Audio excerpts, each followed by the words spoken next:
There is a leaf my father kept by the window all summer long. Not for decoration, not for cooking, just in case. He'd press it between his fingers before supper, rub it on the back of his hand, and say the same thing every time. This one remembers what the body forgets. I never understood what he meant when I was a boy. I understand it now. Here where I live, the word dialysis is almost foreign. Not because we are unaware of what it is, we have watched neighbors from the English world go through it twice a week, 3 times a week, tethered to a machine, doing what their kidneys no longer can. And each time I think of my father by that window, and I think about the distance between their world and ours. Not in miles, in choices. I am going to share something with you today that my people have carried for generations. Not a cure, not a miracle, nothing my grandfather would have called remarkable, because to him it was simply ordinary life. But to you, watching from out there in the modern world, I think it may be the most useful thing you hear all week. Because the kidneys are one of those organs nobody thinks about until it is too late. And by then, the doctors of the English world hand you a list of restrictions and a schedule of appointments, and somewhere in that process, the person you were before gets a little smaller. It does not have to go that way. And here's the thing I want you to hold on to from the very first minute. It is not your age. Your kidneys do not fail because you turn 60 or 70 or 80. My grandmother was past 90 when she passed, and she never once had a number come back wrong on a kidney test. She drank from the same well, ate from the same garden, and used the same 5 plants she had learned from her mother. Age was not her enemy. What she never put in her body was her protection. Let me walk you through what we know. And let me start with the one thing that surprised me most when I first began to understand it, because it is not what you would expect. Most people in the English world, when they think about kidney health, think about drinking more water. And yes, water matters. We have always known that, but here is what they miss. It is not just what you add, it is what has to stop coming in. My grandfather said it plainly once when a neighbor came asking about his wife's declining kidney tests. He said, "Your pipes don't clog from lack of flushing. They clog from what you keep pouring through them." He was a man who never went past the 6th grade in a schoolhouse, and he understood something that takes most doctors a medical degree to get close to. The kidneys are filters, remarkable ones. They process more than 40 gallons of blood every single day, pull out the waste, keep what the body needs, and send the rest out. They do this without rest, without complaint, from the day you were born until the day you die. And they are tough, but they are not invincible. And what breaks them down slowly and quietly over years and decades is a constant flood of things the body was never built to process. Refined sugar, chemical additives, synthetic dyes, the salt in every bag and box on the English world's grocery shelves, the medications stacked 3 deep on the bathroom counter. We were never taught to eat from a box. We still are not. And I think that single fact, more than any plant or leaf I will name today, is the foundation everything else rests on. But you are here for the leaves, and I will not make you wait too long. I want to show you the picture before I show you the frame. The first plant I want to tell you about is one my mother called the kidney's oldest friend. In the English world, it goes by the name dandelion. Yes, the one growing in your yard. The one your neighbor sprays poison on every spring. Here where I live, we have never sprayed it. My mother picked the young leaves in April, washed them in cold water, and put them in a salad with hard-boiled eggs and a spoon of apple cider vinegar. Simple as that. What she knew, and what the modern world is only now beginning to write about, is that dandelion works as a natural diuretic, which means it encourages the kidneys to move fluid through faster, clearing the buildup that strains them over time. But unlike the water pills the English world prescribes, dandelion brings potassium in with it rather than stripping it out. My mother never had swollen ankles. She never had the pale, tired look I have seen on so many English women her age. She was sharp and strong into her late 80s. She used to say, "The weed is only a weed because someone decided the lawn mattered more than the medicine." I have thought about that line many times. Now, before I go further, I want to say this plainly the way my father would have said it. None of what I am sharing is meant to replace what your doctor tells you.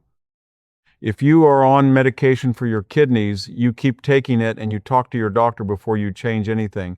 What I am offering is what my people have lived, not a prescription, a tradition. There is a difference, and it matters. The second plant is one that takes a little more seeking, but not much. Stinging nettle. If you have ever walked through a field barefoot and caught a patch of it on your ankle, you know what it is. Here we have gathered it since before my grandfather's time. Boiled down into a tea, the sting disappears, and what is left is something quiet and steady for the kidneys. The old women here always said it helped the body clear out what it should not be keeping.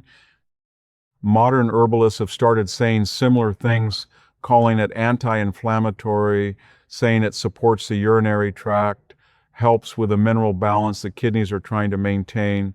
My grandmother made nettle tea every morning from March through October, not because she was sick, because she had been taught never to wait until you are sick to take care of what keeps you alive. That is a difference in thinking that runs deep in our way of life. The English world treats illness. We try to stay out of its way. Now, here is something that may surprise you. And if you have been watching this far, I think this is the part worth leaning in for. The third plant is one you likely already have in your kitchen. Not in the yard, not in a field. In your spice cabinet, parsley. The thing restaurants put on the edge of the plate that most people push to the side and never eat. My great aunt, who lived to 92 without a single kidney complaint, used parsley the way the English world uses salt. She put it on everything. She bruised the fresh stems and steeped them in hot water. She grew it in a clay pot by the kitchen window all winter long. She told me once, when I was maybe 11 years old, that parsley keeps the kidneys flushing when nothing else wants to. She did not know the chemistry of it. She knew the result of a lifetime of using it.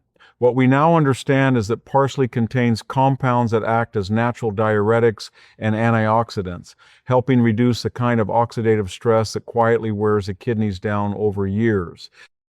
It supports healthy urine flow, it helps the body clear excess sodium, and it costs almost nothing. That last part matters to those of us who have always lived simply. We did not need it to be expensive to trust it. But here is where I want to pause and say something I believe is important. These first three plants, dandelion, nettle, and parsley, have something in common beyond the kidneys. They all come from the earth without a factory between the ground and your body. They have not been processed, compressed into a tablet, coated in something your liver has to decode first. That directness is not a small thing. My people have always believed the body recognizes what comes to it whole. I think that belief holds up. If you have been finding this useful, I want to ask something of you. Stay with me through the next part, because the fourth and fifth plants are the ones that changed how I thought about all of this, and I think they will do the same for you.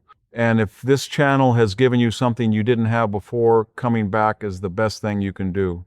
Next time, I will share the way we handle mornings here, a practice so simple the modern world stopped doing it decades ago, and what that has done to the way people age.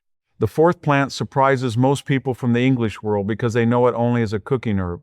Corn silk, the threads you pull off an ear of corn before you boil it, most people throw them straight into the compost without a second thought. Here, my mother collected them in summer, dried them in thin bundles hanging from the rafters, and made tea from them all through autumn and winter. Corn silk has been used across many old world traditions, not just ours, to support the urinary tract and ease the kidneys' work. It is gentle. There is nothing harsh about it. It has a faint sweetness that children will accept without argument, which is how my mother first got me to drink it. What it does, in simple terms, is coat and soothe the lining of the urinary tract, reducing irritation, and help the kidneys release what they are holding without forcing the process the way harsher treatments do.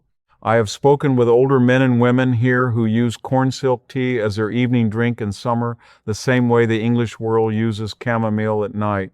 Calm, steady, nothing dramatic. just the body doing its job a little easier.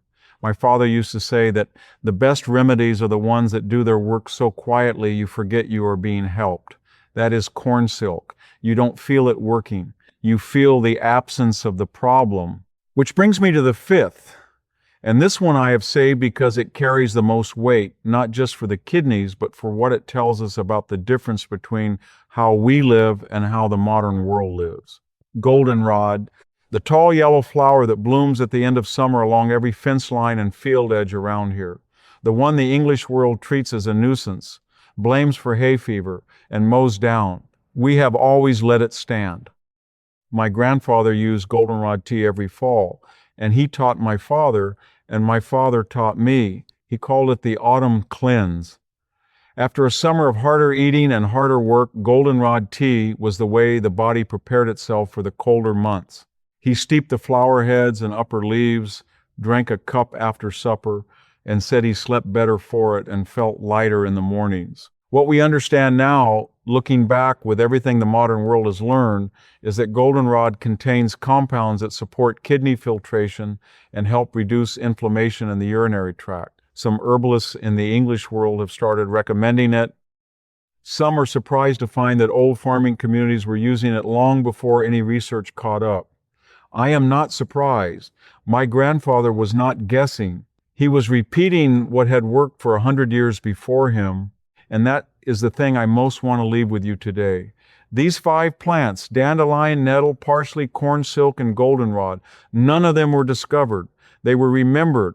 They were passed from one pair of hands to the next, tested not in a laboratory, but in a life across generations, in families that could not afford to be wrong about what worked. The modern world forgot them not because they failed. It forgot them because there was no money in remembering them. A plant that grows wild in your yard cannot be patented.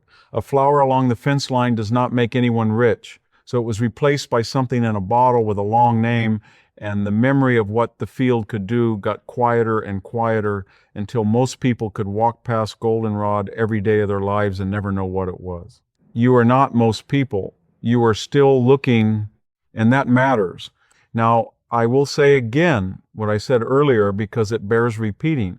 If you have kidney disease that is already diagnosed, if you are on medication, if you have numbers that concern your doctor, you keep following your doctor's guidance. You speak to them before you add anything new. What I am sharing is not a treatment. It is a way of living that here in my community has kept people from needing treatment in the first place. The difference between prevention and cure is enormous. I can only speak to the first one. What I can say with the full weight of everything I have seen and lived is this: the body wants to heal. It was built for it. It has been healing itself since long before any doctor wrote a prescription. What it needs, more than anything, is to stop being buried under things it was never designed to carry. The sugar, the chemicals, the factory food, the stillness. Clear those away and then offer the body what the earth has always provided, and you may be surprised at what it still knows how to do. My grandfather lived to 96. His kidneys were never a problem. His father before him lived to 89, working the land until nearly the end. Neither of them knew the word dialysis. Not because they were lucky, because they were consistent. Every season, the same habits. Every morning, the same simplicity. Every autumn, the goldenrod tea. You don't need to move to Lancaster County to live this way. You just need to remember that some things were right before the modern world decided to improve them. Tell me in the comments, what's the one thing your body struggles with most after 60? I read every single one, and your answer may shape what I share next. Stay close, because next time I will share the way we begin our mornings here, a practice so simple the modern world stopped doing it decades ago, and what that has meant for how long and how well our people live.